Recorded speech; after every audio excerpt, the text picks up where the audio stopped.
కూడా నాకు అర్హత లేదు. అర్హత లేని నా బ్రతుకి ఇంత గొప్ప భాగ్యాన్ని ఇచ్చిన విధానాన్ని బట్టి ఆయన నామాన్ని స్తుతిస్తా ఉన్నాను. సరే నేను ఇక తడవ చేయను. దేవుని వాక్యాన్ని పంచుకునే ముందు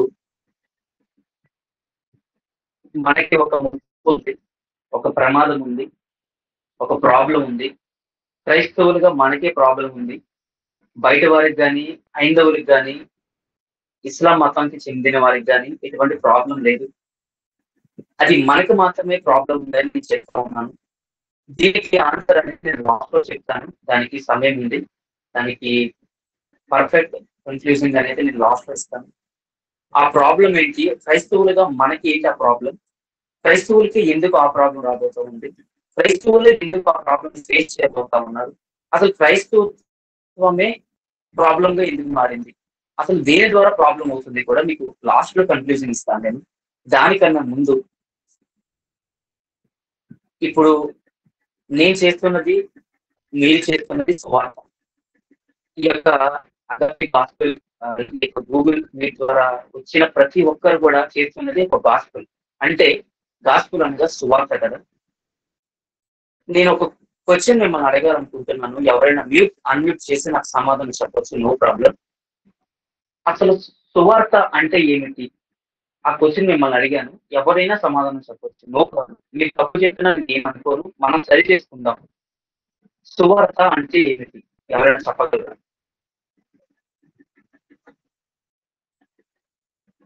పర్వాలేదు. ఎవరైనా చెప్పొచ్చు. No problem. మంచి మాట. సువార్త అంటే మంచి మాట. ఇంకా బెటర్‌గా ఏదైనా ట్రై చేయగలరా బ్రదర్? క్రీస్తుని గురించి ఎవరికైనా తెలియపరచడం అన్నయ్య. క్రీస్తుని గురించి ఎవరికైనా తెలియపరచడం. ఓకే. ఇంకా సువార్త అంటే దేవుడు మాట. అది దేవుడి కోసమే చెప్పడం, క్రీస్తు కోసం. ఓకే. ఒక బ్రదర్ ఏం చెప్పారంటే మంచి మాట అన్నారు. ఇంకొక సిస్టర్ నాతో చెప్పిన మాట ఏంటంటే దేవుని కోసం ప్రకటించడం అని చెప్పారు. సో ఇంకొక సిస్టర్ లైక్ వివరించడం. సో అట్లా చెప్తా ఉన్నారు. నేనేమంటానంటే నేను చదివింది, నేను తెలుసుకున్నది, నేను నేర్చుకున్నది మీతో ఉన్నాయి. వాయిస్ బ్రేక్ అవుతుంది అన్న. సువార్త అంటే ఓకే ఓకే నెట్ ఇప్పుడు ఓకేనమ్మా? ఒకసారి వాళ్ళు చెప్పండి. ఇప్పుడు ఓకేనా? ఒకసారి ఇప్పుడు ఓకేనమ్మా? బాగానే వస్తుంది బ్రదర్. కొంచెం క్లమ్జీగా అనిపిస్తుంది మధ్యలో. వాయిస్ అసలు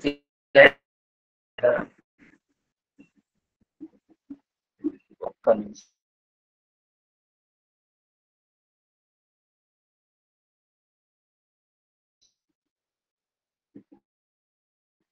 ఓకే ఇప్పుడు ఓకేనా?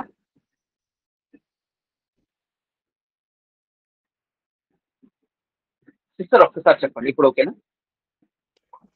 పర్లేదన్న, పర్లేదు కొంచెం. Okay okay fine.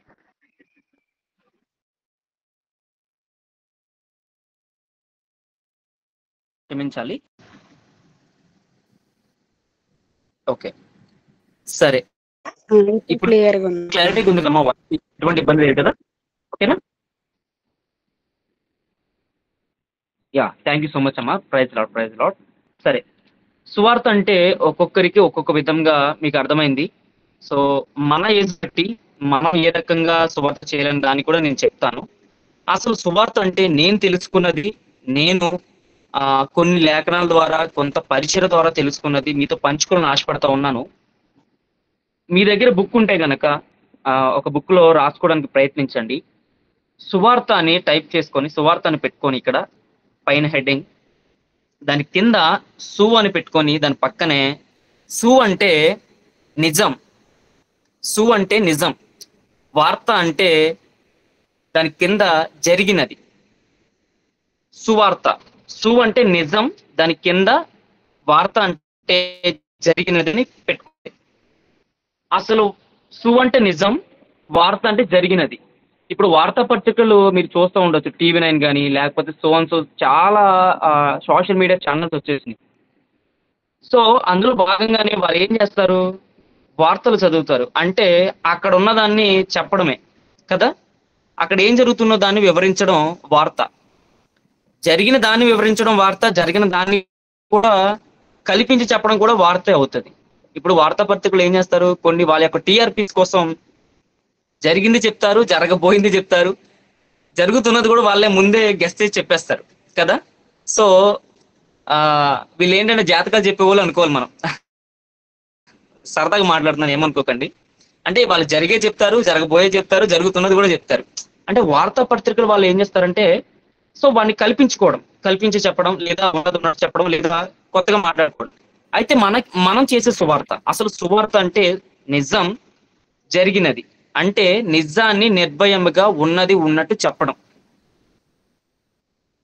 ఎంతమంది డైరెక్ట్ గా నేను దేవుని సువార్త చేస్తున్నాను, నేను దేవుని కోసం చనిపోతాను, దేవుని రాకడలో ఎత్తబడతాను, నేను దేవుని రాకడలో ఎత్తబడాలంటే ఆయన చెప్పిన సువార్తలో నేను పాల్గొంటున్నాను అని ఎంతమంది చెప్పగలరు, చేయగలరు?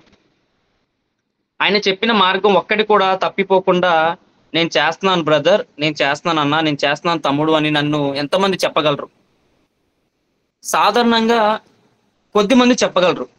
నేను కూడా చెప్పలేను. ఎందుకో తెలుసా, కొన్ని సందర్భాల్లో తప్పిపోతామేమో. అయితే ఇక్కడ మీకు ఒక మాట చూపించాలని నేను ఆశపడతా ఉన్నా.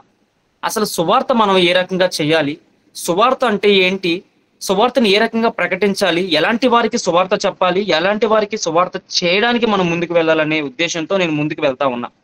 మీకు ముందులో చెప్పాను కదా, మనకు ఒక ముప్పు ఉంది, మనకు ఒక ప్రాబ్లం ఉంది, మనకు ఒక అసలు క్రైస్తత్వం మీద చాలా ప్రాబ్లం రాబోతా ఉంది. అదేంటనేది కూడా మీకు కంక్లూజింగ్ ఇస్తాను. దానికన్నా ముందు గలతీయులకు రాసిన పత్రిక 1వ అధ్యాయం 6వ వచనం చదవడానికి ఎవరైనా ప్రయత్నిస్తారా? గలతీయులకు రాసిన పత్రిక 1వ అధ్యాయం 6వ వచనం, 6 నుంచి 8 వరకు చదవండి. ఎవరైనా పర్వాలేదు. క్రీస్తు కృపను బట్టి మిమ్మల్ని పిలిచిన వానిని విడిచి భిన్నమైన సువార్త తట్టుకు మీరెంత త్వరగా తిరిగిపోవట చూడగా నాకు ఆశ్చర్యమగుచున్నది. అది మరి ఒక సువార్త కాదు గాని క్రీస్తు సువార్తను చెరపగోరి మిమ్మల్ని కలవరపరుచువారు కొందరున్నారు.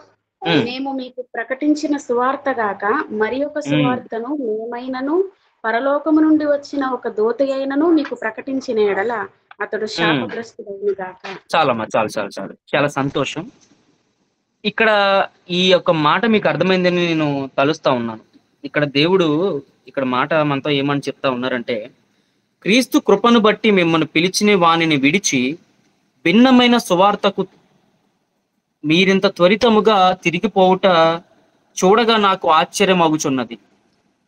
క్రీస్తు కృపను బట్టి, నిజంగా ఆయన కృపను బట్టి మమ్మల్ని పిలిచిన వారిని విడిచి, యేసుప్రభు వారు చేసిన సేవ అండ్ పరిచర్య, ఆ యొక్క సువార్త అందరికీ తెలిసిందే.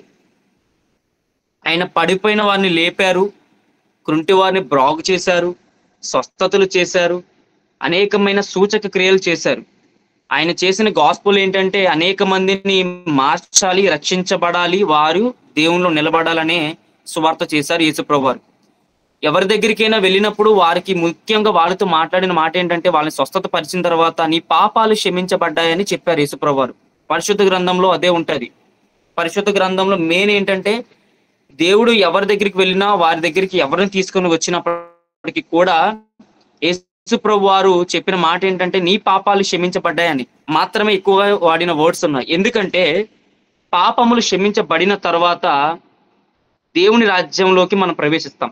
అది ఎలా అంటే, పాపాలు క్షమించబడిన తర్వాత మనం పశ్చాత్తాపానికి గురవుతాము, బాప్తీసానికి తీసుకోవడానికి వెళ్తాం. అయితే ఇక్కడ క్రీస్తు కృపను బట్టి మిమ్మల్ని పిలిచిన వారిని విడిచి భిన్నమైన సువార్తకు మీరింత త్వరితముగా తిరిగిపోవుట నాకు ఆశ్చర్యం అవుతున్నది. నేను చెప్పిన సేవ అంటే, నేను చెప్పిన సువార్త అంటే ఆయన యేసుప్రభు వారు చేసిన సువార్త కాకుండా కొత్త సువార్త అనేది ఇప్పుడు ఈ యొక్క కాలంలో నడుస్తూ ఉంది. మన క్రైస్తవులకి ఒక ముప్పు అని చెప్పాను చూసారా, అది ఇక్కడ దొరుకుతుంది ఆన్సర్ మీకు. క్రీస్తు సువార్త కాకుండా, అపోస్తుల యొక్క బోధ కాకుండా, దేవుని బోధ కాకుండా దేవుడు చేసిన సువార్త కాకుండా కొత్త సువార్త అనేది ప్రకటన జరుగుతుంది ఇప్పుడు. అదేంటో తెలుసా? దాని కింద ఉంటది. అది మరి యొక్క సువార్త కాదే గాని క్రీస్తు సువార్తను చెరపగోరు మిమ్మును కలవరపరచువారు కొందరున్నారు. అదేంటో చెప్పమంటారా? అది ఏదో పెద్ద పెద్ద సువార్త కాదు. దేవుడు చేసిన కార్యాలను వివరించకుండా వేరే సమ్ డిఫరెంట్ సువార్తను చెప్పి మిమ్మల్ని మార్చడానికి ప్రయత్నించే సువార్త అని ఇక్కడ స్పష్టంగా రాసి ఉంది. ఇక్కడ మేము మీకు ప్రకటించిన సువార్త గాక మరొక సువార్తను మేమేమైనా లోకము నుండి వచ్చిన సువార్తను ఒక దూత అయినను మీకు ప్రకటించిన ఎడల అతడు శ్రాపగ్రస్తుడు. అంటే ఇక్కడ చెప్తున్న మాట ఏంటంటే బాగా గమనించండి. యేసుప్రభువారు చెప్పిన సువార్త కాకుండా, యేసుప్రభువారు చేసిన సువార్త కాకుండా ఇప్పుడు కొత్త రకమైన సువార్తలు వచ్చి మా దగ్గరే చాలా స్వస్థతలు జరుగుతూ ఉన్నాయి. మా దగ్గరే యేసుప్రభువారు మా యొక్క స్టేజ్ దగ్గర ఆయన కూర్చుంటా ఉన్నారు. మాకన్నా ముందు యేసుప్రభువారు ఇక్కడే ఉన్నారు. యేసుప్రభువారు మా దగ్గరే స్వస్థతలు జరుగుతున్నాయి, మేమే చాలా ఆశ్చర్యకార్యాలు చేస్తా ఉన్నామని చాలా మంది ఇప్పుడు తిరుగుతూ ఉన్నారు. అదేంటో చెప్పమంటారా? నేను ఇలా చెప్తున్నానని మీరు ఎవరు బాధపడద్దు. యవన ప్రాయంలో ఉన్న మనం అసలు ఏం చెప్తున్నారో, దేవుని యొక్క సేవకులు అనేక చోట్లకి మనం వెళ్తాం, అనేక మీటింగ్లకి మనం వెళ్తాం, అనేక పర్యాయాలు దేవునికి మాటలు వింటాం, కానీ ఏ సువార్త ప్రకటించబడుతుంది ఈ లోకంలో అనేది మనం గమనించాలి. ఇదేంటి బ్రదర్ ఎలా చెప్తా ఉన్నారు, పాస్టర్లు అందరూ చాలా మంచిగానే చెప్తారు కదా అనుకోవడం తప్పు. ఇది చాలా తప్పు. నేను కూడా ఏం చెప్తున్నాను అనేది కూడా మీరు గ్రహించాలి. ఎందుకంటే సోషల్ మీడియాలో చాలా ప్రాబ్లమ్స్ జరుగుతూ ఉన్నాయి. క్రైస్తత్వం మీద చాలా అబండలు పడుతూ ఉన్నాయి. క్రైస్తత్వం మీద చాలా మంది బురద జల్లుతా ఉన్నారు. మనకి అసలు ఏం సువార్త తెలిసింది, మనం ఏ రకంగా సువార్త ప్రకటిస్తున్నాం, మనం చేసే దేవుడు నిజంగా చెప్పాలంటే యేసుప్రభువారి గురించి మనకి ముందు తెలియాలి. ఆయన గురించి మనకు తెలియకుండా మనం ప్రకటించడానికి కూడా అర్హత లేదు. నిజం చెప్పాలంటే నిజంగా అర్హత లేదు. ఎందుకో చెప్పమంటారా? అసలు దేవుడు చేసిన సువార్త మానేసి కొత్త రకమైన సువార్తను వెతుక్కుంటా ఉన్నాం మనం. అలాంటి సువార్తలు కాదు. ఇక్కడ దేవుడు చెప్తున్న మాట ఏంటంటే దేవుడు చాలా బాధపడుతున్నాడు కూడా. నేను చెప్పిన మార్గంలో వీళ్ళు నడవకుండా కొత్త రకమైన సువార్తలు, చాలా మంది నా దగ్గర స్వస్థతలు జరుగుతున్నాయి, మీరు ఇట్లా చేస్తారు, నా దగ్గరికి వచ్చేయండి అని చెప్తా ఉంటుంటే నిజంగా వారికి ఆలోచనాత్మకమైన విధి విధానాలు లేకుండా ఎందుకు వెళ్ళిపోతా ఉన్నారని చెప్పేసి యేసుప్రభువారు చాలా బాధపడతా ఉన్నారు. ఎక్కడ బాధపడతారో నేను ఒకసారి ఒక వర్డ్ చూపిస్తాను, ఎందుకు బాధపడుతున్నారు కూడా చూపిస్తాను మీకు. 1 పేతురు 5:6 చూడండి అమ్మ ఒకసారి. 1 పేతురు 5:6. యేసుప్రభువారు ఈ మాట చెప్పిన తర్వాత ఇదంతా నడుస్తున్న టైంలోనే చాలా బాధపడతారు ఆయన. నేను ఎంతకాలం చెప్పినా వీళ్ళు నా మాట వినట్లేదు, ఆయన చాలా దుఃఖాక్రాంతుడు అయిపోతాడు ఆయన. ఒకసారి మీరు ఒక మాట చెప్తాను, దాన్ని చూడండి. 1 పేతురు 5:6. 1 పేతురు 5:6. మిమ్మల్ని హెచ్చించినట్లు ఆయన బలిష్టమైన చేతి కింద దీన మనస్కులై ఉండుడి. ఆయన మిమ్మును గూర్చి చింతించుచున్నాడు గనుక చాలా ఆయన మిమ్మును గూర్చి చింతించుచున్నాడు. మనల్ని గూర్చి ఆయన చింతపడతా ఉన్నారండి. ఎందుకో చెప్పమంటారా? నేను వారికి తగిన సమయంలో ఇచ్చించడానికి, తగిన సమయంలో నేను వారిని ఆశీర్వదించడానికి లేదా వారిని ఒక ఉన్నత స్థాయిలో పెట్టడానికి నేను ఒక సమయం తీసుకుంటా ఉంటుంటే వీరు స్వస్థతల కోసమో, లేకపోతే వారికి ఒక ఫ్యామిలీ స్ట్రగుల్స్ కోసమో, లేకపోతే ఆస్తుల కోసమో, అంతస్తుల కోసమో వేరే ఒక సువార్తల తట్టు తిరిగిపోతా ఉన్నారే. నేను చేసిన సువార్తను మర్చిపోయి అనేకమైన వాటి కోసం వెతుక్కుంటా ఉన్నారు, నా బిడ్డ, నా తల్లి, నా కూతురు అని చెప్పేసి నిజంగా యేసుప్రభువారు బాధపడుతూ చింతపడతా ఉన్నాడు. మన తల్లిదండ్రులను ఒకవేళ బాధ పెట్టొచ్చు, ఈ రోజు బాధ పెట్టామంటే మరుసటి రోజు వాళ్ళు మాట్లాడతారు, మళ్ళీ క్షమాపణలు అడుగుతాం. మనల్ని కన్న తల్లిదండ్రులు కన్నా గొప్ప వ్యక్తి అయిన యేసుప్రభువారినే బాధపడుతున్నాం మనం. ఒకసారి మీరు ఆలోచించుకోలేదా ఎప్పుడు? మన వారు ఇలా చేస్తున్నారని చెప్పట్లేదు, మన క్రైస్తత్వంలోనే ఇట్లా జరుగుతుంది, మనకి చాలా ముప్పు ఉంది, అది ఒకసారి గమనించండి అని మీతో చెప్తా ఉన్నా. చాలా మంది స్వస్థతల కోసం వెళ్ళిపోతా ఉన్నారు, చాలా మంది అనేక ప్రాంతాలు తిరుగుతూ ఉన్నారు.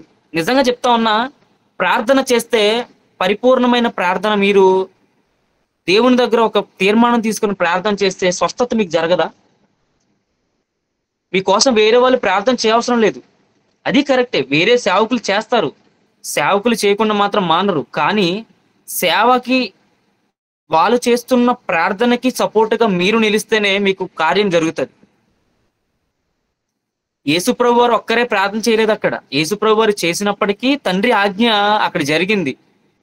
అక్కడ చుట్టూ ఉన్న వాళ్ళు కూడా జరుగును కాక అని సెలవిస్తేనే ప్రతి ఒక్క కార్యం జరిగింది. అంటే ఆయనతో పాటు స్వస్థతలు చేస్తున్నప్పుడు, కార్యాలు చేస్తున్నప్పుడు జనాలు కూడా ఉన్నారు. అంటే వారిలో కూడా నమ్మకం ఉంది. నమ్మకం లేకుండా ఏది జరగదని యేసుప్రభు వారు చెప్తా ఉన్నారు. నమ్ముట నీ వలనైతే నమ్మవానికి సమస్తము సాధ్యమని దేవత దేవుడు చెప్తున్నప్పుడు మనం వేరే వాటి కోసం ఎందుకు వెతకాలని చెప్పేసి నేను అడుగుతా ఉన్నాను అనమాట. ఇంకొక విషయం ఏంటంటే, ఈ మధ్య కాలంలో చాలా మంది సేవకులు కరపత్రికలు పంచుతూ అనేక ప్రాంతాలు తిరుగుతూ ఉన్నారు. చాలా గొప్ప గొప్ప ప్రాంతాలు తిరుగుతూ ఉన్నారు, ఏజెన్సీ ఏరియాలు తిరుగుతూ ఉన్నారు, పరిచయలు వాడబడతా ఉన్నారు, కరపత్రికలు ఇచ్చి వాళ్ళకి సువార్త ప్రకటిస్తూ ఉన్నారు. నిజం చెప్తా ఉన్నాను, సువార్త పత్రికలు ప్రకటించే కాలం అయిపోయిందండి. ఎందుకో చెప్పమంటారా? ఒకప్పుడు సువార్త పత్రిక ఇచ్చి యేసుప్రభు వారిని నువ్వు నమ్ముకో, యేసుప్రభు వారు గొప్ప దేవుడు, యేసుప్రభు వారు నమ్ముకోవడం వల్ల నా జీవితం మారిందంటే చాలా మంది అవునా అట్లనా అని చెప్పేసి ఆలోచించేవాళ్ళు. ఇప్పుడు అట్లా జరగట్లేదు. ఎందుకో తెలుసా? అబండాలు ఎక్కువైపోయినాయి. క్రైస్తత్వం మీద బురద జల్లే వాళ్ళు చాలా మంది అయిపోయారు.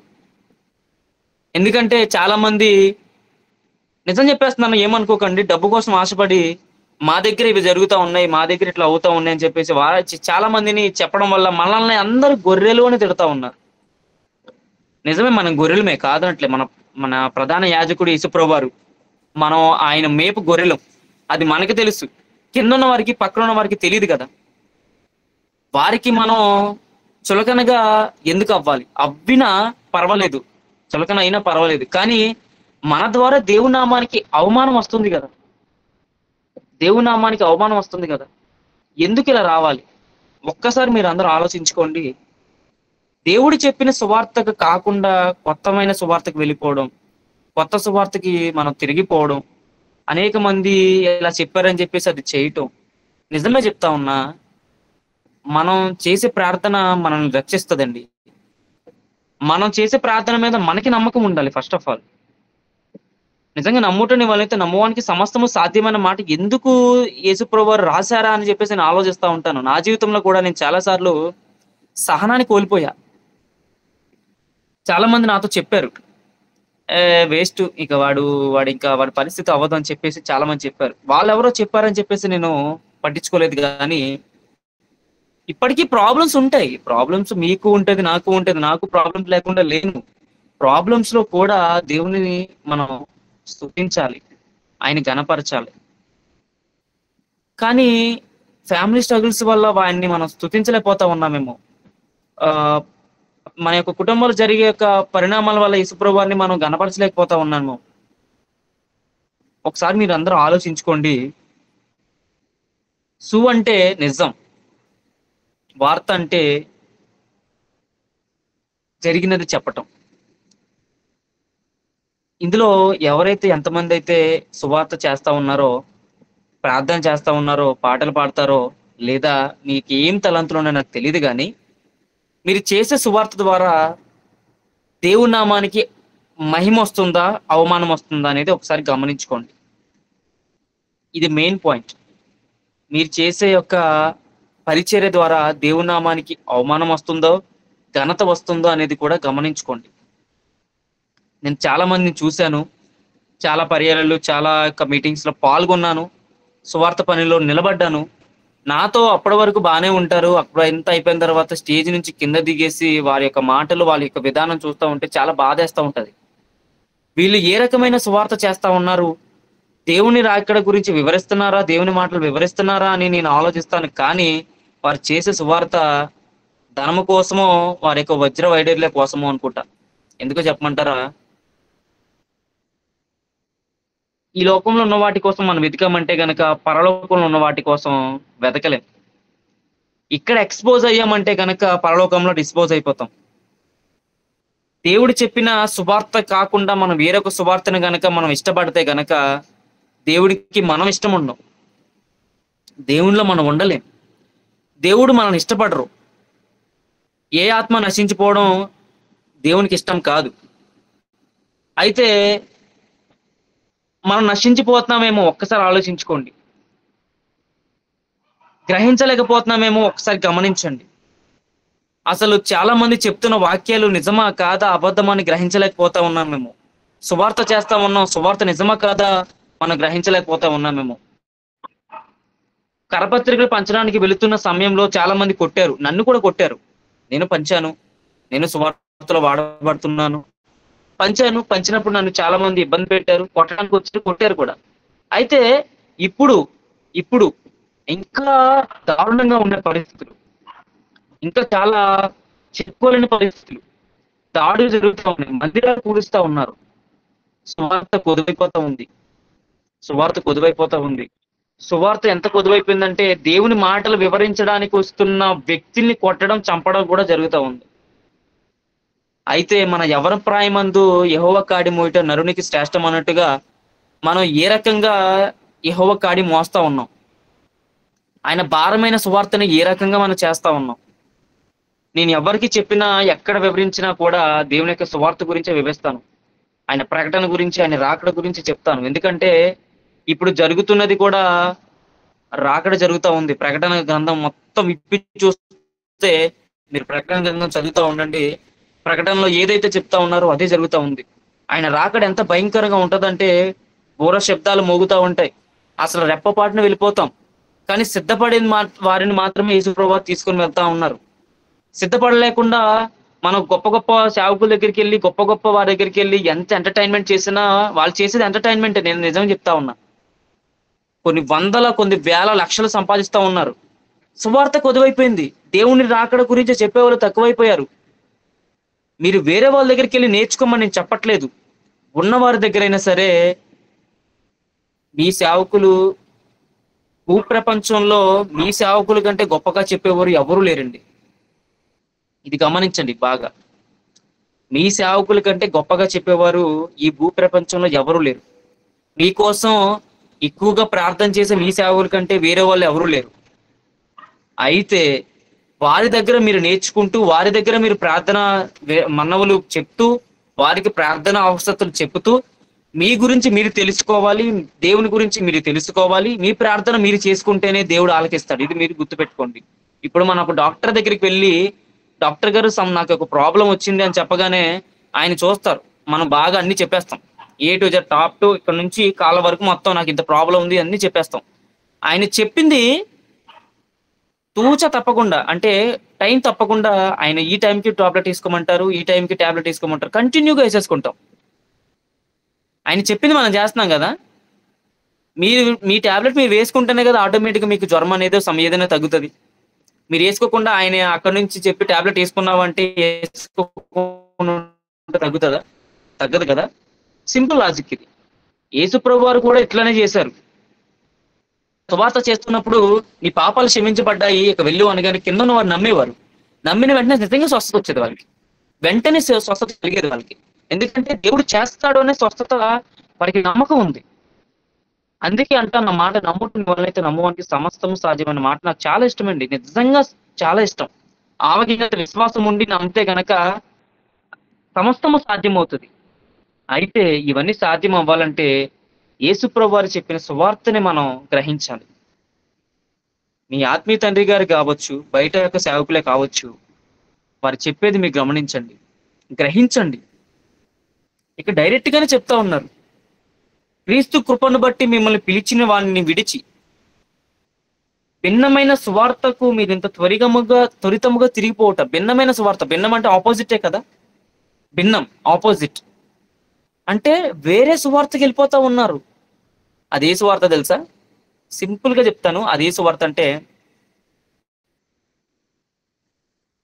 దాన్ని ఏ రకంగా చెప్పాలంటే, ఫర్ ఎగ్జాంపుల్ నా హోమ్ ఉంది, మా ఇంట్లో 4 మెంబర్స్ ఉంటాం.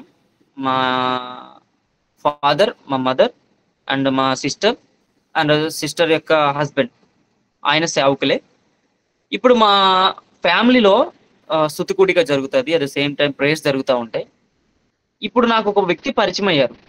పరిచయమైన వ్యక్తికి నేనేం చెప్పాలి?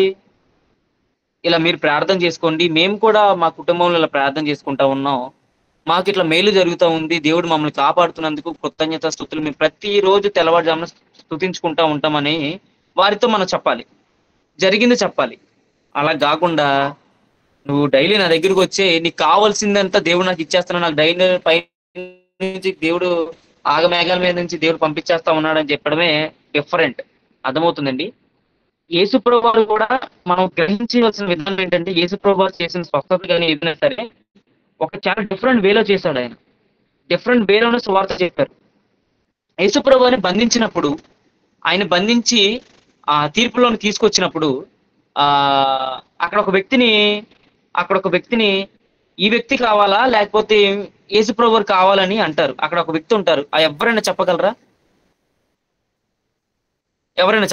ఆ వ్యక్తి ఎవరు? యేసుప్రభు వారిని తీర్పులోకి తీసుకొచ్చిన తర్వాత రాజు దగ్గర నిలబెట్టి, రాజు పక్కనేమో యేసుప్రభు వారు ఉంటారు. Brother right, Barabbas. సో ఆ వ్యక్తి కావాలా ఈ వ్యక్తి కావాలంటే జనం ఏమంటారు? మాకు బరబ్బానే వినిపించండి, మాకు బరబ్బాయే కావాలని. కానీ అతను ఎంత నవ్వుకుంటాడు. ఇప్పుడైనా సరే ఆయన అడుగుతారు అనమాట, యేసుప్రభుని అడుగుతారు, ఇప్పుడైనా సరే నువ్వు బోధకుడు కాదు, నువ్వు నార్మల్ వ్యక్తివి, నువ్వు దేవుడు కాదు, నువ్వు రక్షకుడు కాదని ఒప్పుకో, మిమ్మల్ని విడిచిపెట్టేస్తామంటే యేసుప్రభు ఏమంటారు? ఆయన నిజమే చెప్తారు. ఏంటంటే నేను రక్షకుడిని రక్షించడానికి వచ్చాను అని చెప్పేసి చెప్తారు ఆయన. అది సువార్త. ఉన్నది ఉన్నట్టుగా చెప్పారండి యేసుప్రభు వారు. ఆయన ఏది కొత్తగా చెప్పలా. ఖచ్చితంగా స్వస్థత ఉందా? ఏం మాట్లాడుతున్నారు? ఏం జరుగుతుంది ఇక్కడ అంటే నేను వేరే వాళ్ళని విమర్శించట్లేదు, వేరే వాళ్ళని తప్పు పట్టట్లేదు. పరిశుద్ధ గ్రంథంలో ఖచ్చితంగా పట్టుకొని స్వస్థత జరిగిందని ఇప్పుడు చూపించండి, నాకు చూపించండి, తర్వాత విషయం మనం మాట్లాడదాం. అంటే నేను వేరే వాళ్ళని అనట్లేదండి, వేరే వాళ్ళ గురించి మేము చెప్పట్లేదు. అసలు మనమే వింటా ఉన్నాం, మనం ఏం చేస్తా ఉన్నాం, అసలు మనం వారు చెప్పింది మనం అసలు ఏ రకంగా వింటున్నామో మనకి జ్ఞానం కావాలని చెప్తా ఉన్నాను. యేసుప్రభు వారు ఉన్నది ఉన్నట్టుగానే చెప్పారు. ఆయన బోధకుడు, రక్షకుడు, రక్షించడానికి వచ్చాను అని చెప్తే కింద ఉన్న వారికి నచ్చలే, చంపేశారు. ఆయన నిజమైన ప్రభువు కాబట్టి 3వ దినాన్ని లేచారు ఆయన. అయితే నిజంగా కాకపోతే కనుక 3వ దినం కాదు, ఆయన చనిపోయిన వెంటనే చనిపోయినారు. కానీ నిజమైన రక్షకుడు కాబట్టి ఆయన 3వ దినాన్ని లేచారు. ఆయన సువార్త కూడా అలాగే చేశారండి. భిన్నమైన సువార్త చేయలా. తండ్రి ఆజ్ఞకి లోబడి, తండ్రి మాటకి లోబడి, తండ్రిని దగ్గర తీర్మానం తీసుకొని ఆయన మాట కోసం కిందకి వచ్చి ఆయన చెప్పిన సువార్తనే ప్రకటించారు యేసుప్రభు వారు. మనం ఏం నేర్చుకుంటా ఉన్నాం? పరిశుద్ధ గ్రంథాన్ని చదవడం కాదు, ధ్యానం చేయడమే కాదు, దాన్ని అవలంబించడం. ఏ రకంగా అవలంబిస్తా ఉన్నాం, ఏ రకంగా దాన్ని మనం తీసుకుంటా ఉన్నాం. పరిశుద్ధ గ్రంథాన్ని చాలా మంది తప్పుగా అంటా ఉన్నారు కదా, చాలా ఏదేదో చాలా వారికి యొక్క నచ్చిన మాటల్ని వారు పలుకుతా ఉన్నారు. ఒకవేళ తప్పు అయ్యుండొచ్చేమో, ఎందుకంటే ఆ కాలంలో అలాగా చేశారు, ఈ కాలంలో మీరు చేయకండ్రా బాబు అని యేసుప్రభు వారు వారిని ఇందులో రాసి పెట్టారు. దాన్ని వీళ్ళు తప్పు పడతా ఉన్నారు. అది మనకి తెలుసు. మనకి ముప్పు ఎందుకు ఉంది చెప్పమంటారా? మీరు గ్రహించలేకపోవడం వల్లే, నేను గ్రహించలేకపోవడం వల్లే, ఎవరో ఏదో చెప్పిన మాటలు మనం వినడం వల్లే మనకి ముప్పు ఉంది. ఎందుకంటే దేవుడు చెప్పిన మాటని కనుక మనం చేయకుండా, ఆయన చెప్పిన సువార్తను చేయకుండా ఉంటే కనుక కిందే వచ్చేసింది మాట, మీరు ప్రకటించిన ఎడల లేదా చేసిన ఎడల శాపానికి గురవుతారని గలతీలకు రాసిన గలతీలకు రాసిన పత్రికలోనే 1వ అధ్యాయం 6వ వచనం కింద 9వ వచనం ఎండింగ్ లో ఉంటది. శాపానికి గురవుతారు. మనం శాపానికి గురవద్దండి, మనం శాపం తెచ్చుకోకూడదు. దేవుని ప్రేమను మన మీద కనపరుచుకోవాలి తప్ప ఆయన శాపాన్ని మన మీద తెచ్చుకోకూడదు. దావీదు గారు కూడా అనుకోలేదు ఆయన గొప్ప రాజు అవుతాడని, కానీ ఒక విషయంలో తప్పు చేయడం వల్ల ఆయనకి తగిన శిక్ష దేవుడు విధించాడు. విధించకుండా మాత్రం ఉంచలేదు కదా. అంటే ఎంత గొప్ప రాజు అయినప్పటికీ కూడా దేవుని యొక్క సృష్టిలో ఒక వ్యక్తి కాబట్టే ఆయనకి శిక్షణ వచ్చింది. ఆయన మనిషే కాబట్టి. యేసుప్రభు వారు కూడా ఆయన మనిషి రూపంలో వచ్చిన దేవుడు, ఆయన్ని కూడా శిక్షించారు. ఎందుకంటే ఆయన నిజాన్ని నిర్భయంగా ఉన్నది ఉన్నట్లుగానే చెప్పారు కాబట్టి. ఆయన సువార్త ఈ రకంగా అనేక మందికి ప్రకటించారు. ఇంకొక మాట చూపిస్తాను మీకు. మార్కు సువార్త 16వ అధ్యాయం 15వ వచనం చదవగలరా? మార్కు సువార్త 16వ అధ్యాయం 15వ వచనం. మార్కు సువార్త 16వ అధ్యాయం 15వ వచనం. మరియు ఒక్కసారి మీరు చదవనమ్మా. సర్వలోకమునకు వెళ్ళి చదవండమ్మా, చదవండి. మరియు మీరు సర్వలోకమునకు వెళ్ళి సర్వ సృష్టికి సువార్తను ప్రకటించుడి. నమ్మి మ్మ్. బాప్తిస్మము పొందినవాడు రక్షింపబడును, నమ్మని వానికి శిక్ష విధింపబడును. మరియు మీరు సర్వలోకానికి వెళ్ళి సత్య సువార్తను ప్రకటించాలి. ఈ అన్న ఇప్పటి వరకు సువార్త గురించి వివరించారు కదా అనుకుంటా ఉన్నారు కదా.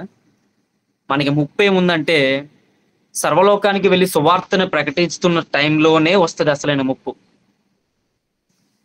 సేవకుల దగ్గరికి వెళ్ళి మనం అన్ని మాటలు నేర్చుకున్నప్పటికీ కూడా మనం గ్రహించిన తర్వాత కూడా దాన్ని అవలంబించకపోతే దాని ద్వారా శాపానికి గురవుతాము. అది కాక సర్వలోకానికి వెళ్ళి సువార్తని మనం ప్రకటించకపోతే దాని ద్వారా కూడా మన శాపం వస్తుంది. దాని కింద నమ్మిన వారికి నమ్మి బాప్తిసం పొందిన వారు రక్షింపబడతారు, నమ్మని వారికి శిక్ష విధించబడుతుంది. నిజంగా పరిశుద్ధ గ్రంథంలో ఇంత డైరెక్ట్ గా చెప్తున్నప్పుడు మరి వివరించేవారు ఏ రకంగా వివరిస్తా ఉన్నారు? అసలు వివరణ ఎందుకు వీళ్ళకి తప్పుగా చెప్తా ఉన్నారు? ఇప్పుడు యూత్ కి కావాల్సింది, నిజం చెప్తా ఉన్నాను, యూత్ కి కావాల్సిన మాటలు ఎవరు చెప్పలేకపోతా ఉన్నారండి. ఎందుకో తెలుసా? ఓపెన్ గా చెప్తా ఉన్నాను. అలా చెప్పడం వల్ల సంఘంలోకి జనాలు రారు. అలా చెప్పడం వల్ల సంఘం చీలిపోతుంది. అలా చెప్పడం వల్ల వీళ్ళకి రావాల్సిన విధానాలు ఆగిపోతాయి. దేవుని సేవ చేస్తున్న సేవకుల యొక్క పాదముల సుందరములను దేవుడు చెప్తా ఉన్నారు. ఆయన మీద ఆధారపడితే చావైనా రేవైనా సరే దేవుడు కంపల్సరీ ఆయన పిలిచిన వాడు పోషించక మానడు కదండి, పోషించక మానడు కదా. అలానే నేను సేవకుల్ని కించపరచట్లేదు. నేను అదే భావంలో ఉన్నాను, అదే బాణీలో నేను వెళ్తున్న వ్యక్తినే. కానీ ఏదో ఆశించి కాదు, ఉన్నది ఉన్నట్టే దేవుని రాజ్యం కొరకు మనం ప్రకటించే వారిగా ఉండాలని నేను చెప్తా ఉన్నాను.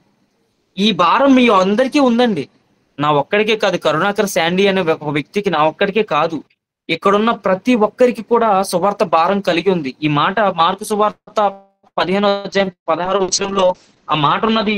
అది మన కోసమే, నా కోసమే రాశారని మీరు గ్రహించండి. ఎందుకంటే సర్వలోకానికి వెళ్ళి సువార్త ప్రకటించడానికి మనందరికీ అర్హత ఉంది, లేదని ఎవ్వరు అనుకోవద్దు. అసలు ఎవ్వరు నాకు లేదు, సువార్త ప్రకటించడానికి అర్హత లేదని చెప్పొద్దు. ఎందుకంటే యేసుప్రభువు వారు సర్వలోకానికి వచ్చి సువార్త ప్రకటించి 12 మంది శిష్యులు తయారు చేస్తే 12 మంది శిష్యులు ఒక్కొక్కరు ఒక్కొక్క దానిలో చనిపోయారు, హతసాక్షులు అయిపోయారు. హతసాక్షి అయిన వ్యక్తిలో తోమా గారు చనిపోయిన వ్యక్తిని ప్రదేశాలన్నీ ఆ చెన్నై ఆ ప్రదేశాలు నేను తిరిగాను. అంటే ఆయన కూడా డౌట్, యేసుప్రభువు వారు నిజంగా ఆయన్ని చంపేశారు, ఈయన నిజంగా బ్రతికొచ్చాడా అని చెప్పేసి ఆయనకి డౌట్. వేలు పెట్టి చూస్తే గానీ నమ్మలేదు. ఆయన చూసి నమ్మిన వారికంటే చూడకుండా నమ్మిన వారు గొప్పవారు అని చెప్పేసి దేవుడు చెప్పారు అక్కడ. కానీ ఆయనే గొప్ప స్వార్థ చేశారు. మన భారతదేశానికి స్వార్థ రావడానికి గల కారణం తోమా గారు. అప్పుడు ఆయన చనిపోయిన ప్రదేశాలను నేను వెళ్ళాను, అవన్నీ విజిట్ చేశాను. అప్పుడు నేను గ్రహించాను, నిజమే ఆయన సువార్త చేస్తున్న టైంలో ఉన్నది ఉన్నట్టుగా చెప్పారు కాబట్టి ఆయన చంపేశారు. ప్రవీణ్ పగడాల గారిని ఉన్నది ఉన్నట్టుగా చెప్పారని చెప్పేసి చంపలేదండి, చెప్పలేదా? మీ అందరికీ తెలియదా? అలానే మీరు ఉన్నది ఉన్నట్టు చెప్పి మిమ్మల్ని చంపేస్తారని నేను అనట్లేదు. మీరు చేయవలసిన పరిచర్య, మీరు చేయవలసిన సువార్త మీరు చేయలేకపోతున్నారేమో గ్రహించండి అంటా ఉన్నా. అది చేయలేకపోతే గనక దేవుడు దగ్గర వచ్చే శాపాన్ని మనం పొందుకుంటాం. దేవుడిచ్చే శాపానికి మాత్రం మనం అసలు అది మనం తీసుకోకూడదు. దేవుడు మనల్ని చాలా ప్రేమించారు. ఉచితమైన ప్రేమతో, ఉచితమైన కృపతో మనల్ని కాపాడుతున్నాడు ఆయన. ఎందుకంటే నా సువార్త చేస్తారు నా బిడ్డ, నా సువార్తలో వాడబడతారు తను, నా రాజ్యం కొరకు అనేక మందికి ప్రకటిస్తారు, వివరిస్తారని చెప్పేసి యేసుప్రభువు వారు కన్నీళ్లు విడుస్తూనే ఉన్నారండి. ఇప్పటి వరకు చింతిస్తూ ఉన్నారనమాట. ఆయన్ని మనం చింతించే వారిగా మనం నిలబెట్టొద్దు. ఆయన చెప్పిన మార్గంలో మనం నడవడానికి ప్రయత్నిద్దాం. నేను మళ్ళీ చెప్తా ఉన్నాను, సువార్త భారం అందరికీ ఉంది. అంటే నిజం, వార్త అంటే చెప్పటం, వివరించటం. సువార్త ఉన్నది ఉన్నట్టుగా ప్రతి ఒక్కరం చెప్పాలి. యేసు ప్రభువారు నిజమైన దేవుడని మీరు నమ్ముతున్నారా? నమ్మితే ఎస్, రైట్. మరి మీరు నమ్ముతున్నప్పుడు యేసు ప్రభువారు నిజమైన దేవుడు అని చెప్పడానికి ఎందుకు సిగ్గు, ఎందుకు భయం, ఎందుకు ఆ యొక్క కొరత? ఒకసారి మీలో మీరు ఆలోచించుకోండి. మీరు వేరే వేరే వాళ్ళకి చెప్పవసరంలా. అసలు మన ఫ్యామిలీలో రక్షింపబడలేని వాళ్ళు చాలా మంది ఉన్నారు. వారికి చెప్దాం ముందు. మన ఆత్మల్ని మనం రక్షించుకుందాం, మన కుటుంబాన్ని ముందు మనం రక్షించుకుందాం, తర్వాత బయట వారికి చెప్దాం. బయట వారిని రక్షించడానికి ముందు మన కుటుంబంలో ఉన్న వారి రక్షణ పొంది అనేక మందిలో సువార్త ప్రకటించే వారికి ఉండాలంటే మన వారు రక్షింపబడాలి. ఫస్ట్ ఆఫ్ ఆల్ అలా రక్షింపబడాలంటే గనక దేవుని దగ్గర ఒక తీర్మానం తీసుకోండి. దేవుని దగ్గర మనం ఒక ఆధ్యాత్మికమైన మాటను తెచ్చుకోవాలి. ఆ యొక్క కృపను మనం పొందుకోవాలి. అలా పొందుకున్నట్లయితే గనక దేవుడు చెప్పిన మాటను బట్టి సువార్త ప్రకటించగలం. సువార్త అంటే ఏదో పెద్ద పెద్ద ప్రసంగాలు చేయవసరం లేదండి, గొప్ప గొప్ప మీటింగ్లు పెట్టవసరం లేదండి. ఒక్కరున్న మన పక్కన సువార్త చేయగలం. ఒక్కరున్న మన పక్కన సువార్త చేయగలం. ఎవ్వరూ పుట్టుకతో ఏది నేర్చుకున్న వారం కాదు కదా. ఒక్కొక్కటి నేర్చుకుంటా ఉన్నాం కదా. అందులో భాగంగానే దేవునిలో మనం వచ్చాం. దేవునిలో వచ్చిన రక్షణను బట్టి, నిజంగా మీరు తీసుకున్న రక్షణ బట్టి మీ ద్వారా ఎంతమంది రక్షింపబడతా ఉన్నారు, ఎంతమంది దేవుని తెలుసుకుంటా ఉన్నారు, ఎంతమంది దేవుని సువార్త గురించి ప్రకటిస్తా ఉన్నారు.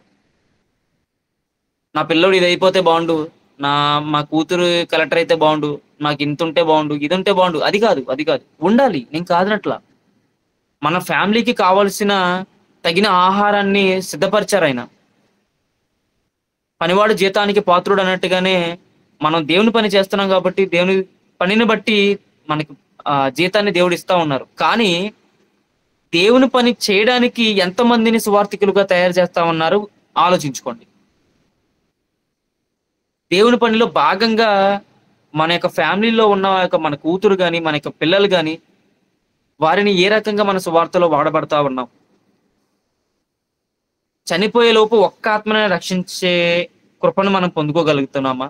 ఒక్కరినైనా మనం రక్షించగలిగామా? ఒక్కరైనా మారుమనసు పొంది దేవునిలో నిలబడ్డారా? ఒక్కసారి ఆలోచించండి. ఎందుకంటే అంత్యకాలపు అంచులో ఉన్నామండి. మనం అంత్యకాలపు అంచులో ఉన్నాం. చిన్న సాక్ష్యం చెప్పి నేను ఈ వాక్యాన్ని ముగించడానికి నేను సంతోషపడతా ఉన్నా. నా జీవితం 2013లో నా యొక్క 10th క్లాస్ జరిగింది. అప్పుడు అయిన తర్వాత 2014 ఆ సమయంలో నా పరిస్థితి బాగోకపోతే 10th క్లాస్ అయిన తర్వాత ఇంటర్ 6 months కాలేజెస్కి వెళ్ళాను. 6 months కాలేజ్కి వెళ్ళిన తర్వాత ఇంట్లో పరిస్థితి బాగోక నేను దాన్ని క్విట్ చేశాను. క్విట్ చేసి ఒక వర్కర్ దగ్గరికి పని చేయడానికి, ఒక అన్న దగ్గర పని చేయడానికి వెళ్ళాను. పని చేయడానికి వెళ్తే ఆ పని ఏంటంటే పెయింటింగ్ కాంట్రాక్ట్కి, ఒక ఇంటికి పెయింట్లు వేయడం, సో అట్లా ఉంటుంది. ఆ పని చేయడానికి నేను వెళ్ళాను. వెళ్ళిన సందర్భాల్లో అప్పుడు 6 months కాలేజ్కి వెళ్ళిన తర్వాత నేను, మా కాంట్రాక్టర్ ఏం చేశారంటే ఒక కాంట్రాక్ట్ వర్క్ అనేది ఒప్పుకున్నారు. అక్కడే హై స్కూల్ ఉంటుంది, హై స్కూల్ పక్కనే బస్ స్టాండ్ పక్కనే కాలేజెస్. సో అక్కడ ఒక కాంట్రాక్ట్ తీసుకున్నారు. నేను ఆయన దగ్గరికి 100 రూపాయలకి పనికి వెళ్ళాను. డైలీ 100 రూపాయలు, పొద్దున్న 9 గంటల నుంచి సాయంత్రం 6 గంటల వరకు చాలా పని చేయించేవారు ఆయన. సో తెలియని వయసు, ఇంట్లో పరిస్థితి బాగోలేదు, ఫైనాన్షియల్ గా చాలా స్ట్రగుల్స్ ఫేస్ చేస్తా ఉన్నాం. చదువుకున్నాను కానీ చాలా మంచి ర్యాంక్స్ ఉన్నాయి నాకు. 10th క్లాస్లోనే నేను మంచి టాప్ ర్యాంకులు నేను సంపాదించుకున్నాను దేవుని కృపను బట్టి. చిన్ననాటి నుంచి దేవునిలో ఉన్నాం. మా తల్లిదండ్రులు నన్ను చిన్ననాటి నుంచి దేవునిలో పెంచారు. అయినప్పటికీ కూడా మా పరిస్థితులు బాగోలేని పరిస్థితుల్లో ఇక నేను పని చేయడం మొదలు పెట్టాను అన్న దగ్గర. అయితే నేను వెళ్ళే ఆ మేస్త్రి గారు ఏం చేశారంటే, నేను బస్ స్టాప్ అని చెప్పాను కదా, ఆ బస్ స్టాప్ ని కాంట్రాక్ట్ తీసుకున్నారు పెయింట్ వేయడానికి.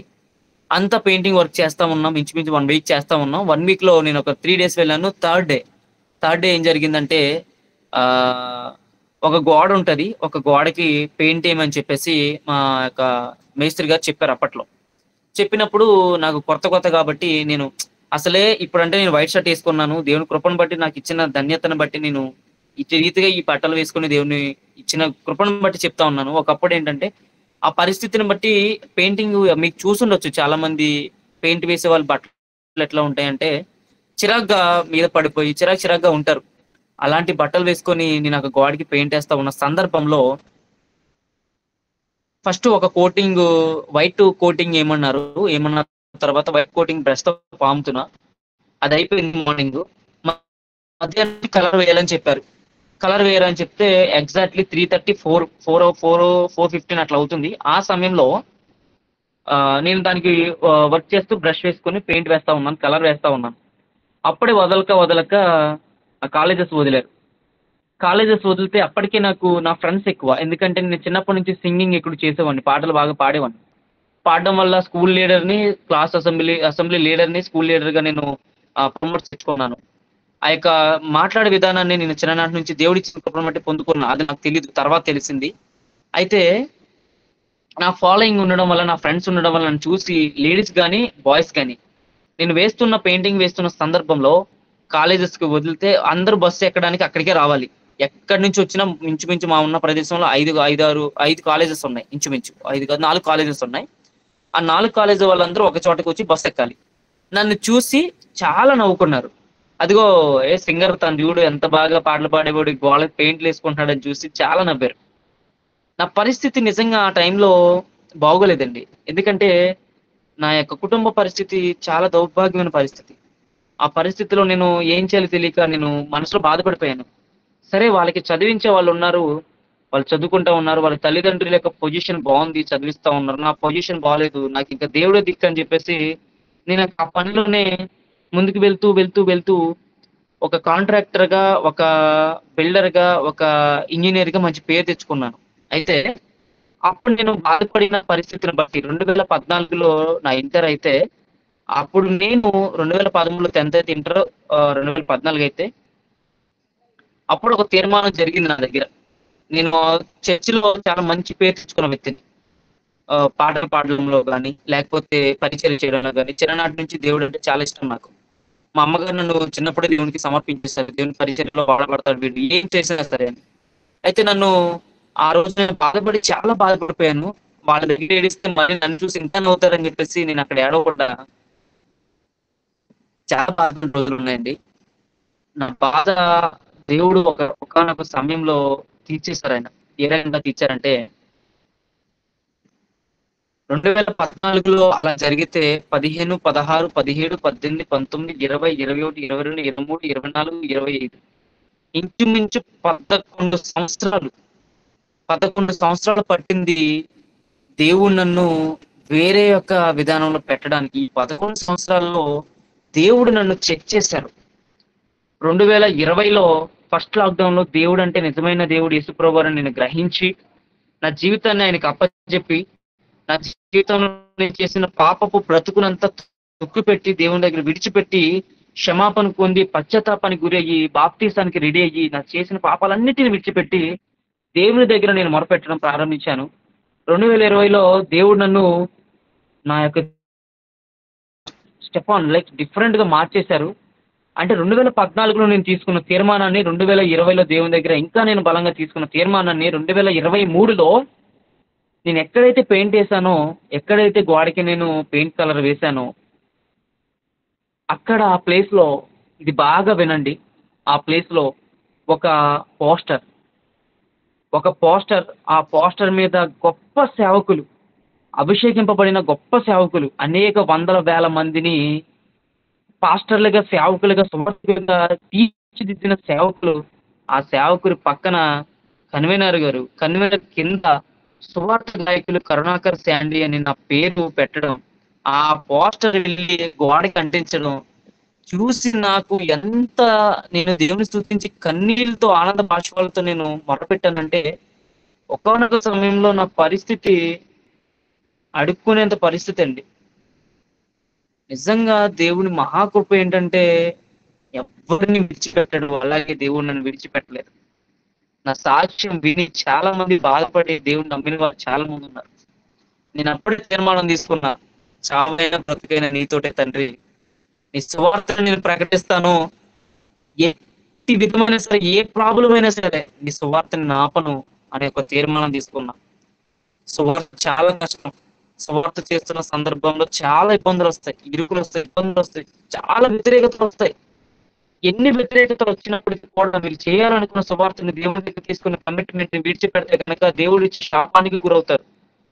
ఆ శాపానికి మనం గురవకుండా మీరు తీసుకున్న కమిట్మెంట్, బరకాలు వేస్తారా సంఘంలో వెయ్యండి, ఎంగిలాకులు ఎత్తుతారా వెత్తండి, పళ్ళాలు సర్దుతారా సర్దండి.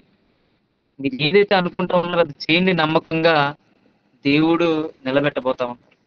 నేను అప్పుడే తీర్మానం తీసుకున్న, నమ్మకంగా నేను 10 సంవత్సరాలు వెయిట్ చేశాను. 2020లో సర్వము నీవే దేవ అనే పాట రాసుకున్నా. అప్పుడు స్టార్ట్ చేసిన నా లైఫ్ 2020 నుంచి ఇప్పటి వరకు ఒక 75 వరకు నేను పాటలు రాయడానికి దేవుడు కృప చూపించారు. మీరు తర్వాత నా యొక్క ఛానల్ని మీరు చూడొచ్చు. కరుణాకర్ శాండీ అఫీషియల్ అనే యూట్యూబ్ ఛానల్ని మీరు చూడండి. ఒక్కొక్క పాట వెనుక ఒక్కొక్క అనుభవం దేవుడు నాకు పెట్టారు. నేను తీసుకున్న మాట ఏంటంటే సువార్త ప్రకటిస్తాను. అది సంగీత సువార్తే కానీ, దేవుని మాటలు మీ మాటలు వివరించే సువార్తే కానీ, ఏదైనా సరే మీరు నాకు ఇచ్చిన తలాంతుని బట్టి నేను వాడబడతానని ఒక తీర్మానం, ఒక ఒప్పందాన్ని నేను తీసుకోవడం వల్ల దేవుడు నన్ను ఇటు రీతిగా నిలబెట్టారు. దయచేసి మీ అందరికీ 2 చేతులు జోడించి చెప్తా ఉన్న, పెద్దవారైనా చిన్నవారైనా సరే, దేవుడు అక్కడ సమీపంగా ఉంది. ఎవరెవరో చెప్పిన మాటలు మీరు విన్నా వినకపోయినా గ్రహించే వారిగా మీరు ఉండి దేవుని సువార్త ప్రకటించే వారి బాణిలో మీరు ఉండాలని మనస్ఫూర్తిగా కోరుకుంటూ, దేవుని యొక్క ఈ యొక్క పరిశుద్ధమైన మాటలు నేను ఏదైనా తప్పు చెప్తే కనుక దేవుడు నన్ను క్షమించును గాక. ఈ మాటలన్నిటిని దేవాతి దేవునికి అప్పగిస్తూ, ఆ మాటలు నేను నేర్చుకుంటూ, నేను గ్రహిస్తూ, ఈ మాటలు నాకు కూడా ఉపయోగపడతాయి, నేను కూడా తీసుకుంటూ ఈ మాటలు ముగిస్తున్నాను. దేవుడి వాక్యాన్ని దీవించి ఆశీర్వదించును గాక. ఆమేన్. Praise the Lord. సమయాన్ని ఇచ్చిన లావణ్య సిస్టర్ గారికి, ఈ గ్రూప్ లో ఉన్న ప్రతి ఒక్క అన్నకి, తమ్ముడికి, సిస్టర్స్ కి, అక్కలకి, అందరికీ నా హృదయపూర్వక మనస్ఫూర్తిగా వందనాలు తెలియజేసుకుంటూ ఈ మాటలు ముగిస్తా ఉన్నాను. దేవుడు మీ అందరినీ ఆశీర్వదించును గాక, దీవించును గాక. ఆయన సువార్తలో మనందరిని నిలబెట్టును గాక. ఆమేన్. ప్రైజ్ లార్డ్ అండి.